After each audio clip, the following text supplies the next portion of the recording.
नमस्कार, मैं हूं विशाल दास और हमारे चैनल पर आप सभी का स्वागत है। दोस्तों, कतर यूएस और हमास के बीच क्यों और कैसे मीडिएटर का रोल प्ले कर पा रहा है उसे हम आज के वीडियो में डिस्कस करेंगे, तो वीडियो पे बने रहिए। कतर और यूएस के रिलेशंस बहुत अच्छे हैं और इसके पीछे का एक रीजन ये है कि 1991 में जब यूएस ने इराक के ऊपर अटैक किया था तब शायद कतर एक अकेला मुस्लिम देश था जिसने यूएस को सपोर्ट किया था। उसके बाद कतर ने 1992 में यूएस के साथ एक डिफेंस डील साइन किया था जिसके तहत दोहा के अल उदीद एयरबेस को भी यूएस मिलिट्री यूज कर सकते हैं। अल उदीद मिलिट्री बेस यूएस का मिडिल ईस्ट में सबसे बड़ा मिलिट्री बेस है जिसमें 11,000 यूएस मिलिट्री मौजूद है और ये लोग कतर को भी सिक्योरिटी प्रोवाइड करते हैं। अभी जो इजराइल हमास कॉन्फ्लिक्ट चल रहा है इसमें कतर इजराइल के अगेंस्ट स्टेटमेंट दे रहा है और इजराइल को ही इसका जिम्मेदार बताया है। कतर उन गिने चुने मुस्लिम देशों में से एक है जिसने इजराइल को एज ए नेशन रिकॉग्नाइज किया है और 1990 से ही इजराइल के साथ डिप्लोमेटिक रिलेशन भी बनाया था।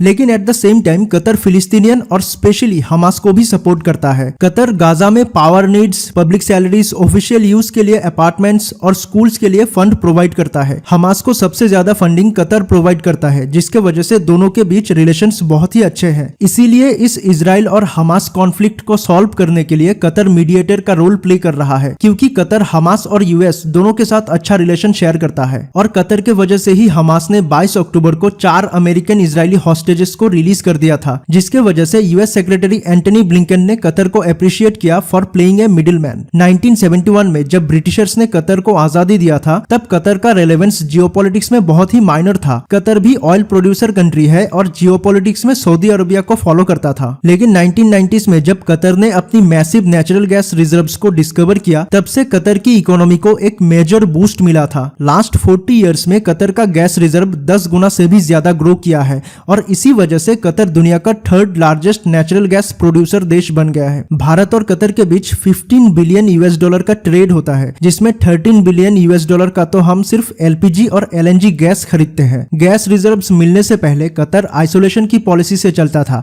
सिर्फ अपने ऊपर फोकस करता था और इंटरनेशनल मैटर्स पे नहीं पड़ता था। लेकिन गैस रिजर्व्स मिलने के बाद कतर की इकोनॉमी को एक मैसिव बूस्ट मिला और कतर को अपनी इंपॉर्टेंस पता चला। इसके बाद 1995 में शेख हमाद ने अपने फादर को हटा के पूरा पावर अपने हाथों में ले लिया था और वो प्रेसिडेंट बन गए। शेख हमाद ने स्पोर्ट्स, मीडिया और एजुकेशनल एरिनास के जरिए अपना सॉफ्ट पावर बिल्ड किया। कतर का अल जजीरा मीडिया चैनल वर्ल्ड वाइड काफी पॉपुलर है और काफी कंट्रोवर्शियल भी है। कतर एक सुन्नी मेजोरिटी देश है लेकिन फिर भी शिया मेजोरिटी ईरान के साथ उनके अच्छे रिलेशन है। कतर अरब स्प्रिंग के टाइम में सीरिया, लीबिया और इजिप्ट के सरकार के खिलाफ प्रोटेस्ट करने के लिए मटेरियल, फाइनेंशियल, डिप्लोमेटिक और मीडिया रिलेटेड सपोर्ट दे रहा था, जिसके वजह से अरब वर्ल्ड के रूलिंग क्लास ने कतर को क्रिटिसाइज भी किया था। कतर मिडिल ईस्ट के टेररिस्ट के लिए सेफ हेवन बन गया है। फॉर इंस्टेंस तालिबान का डिप्लोमेटिक ऑफिस दोहा में है और हमास के टॉप लीडर्स भी कतर में रहते हैं, जिसके वजह से 2017 में सऊदी अरबिया, यूएई, बहरीन और इजिप्ट ने कतर के साथ अपना ट्रेड और डिप्लोमेटिक रिलेशंस को बहुत ही कम कर दिया था। लेकिन 2021 से रिलेशन थोड़ा नॉर्मल हुआ है। ओके, तो यही तक था आज का वीडियो। Thanks for watching.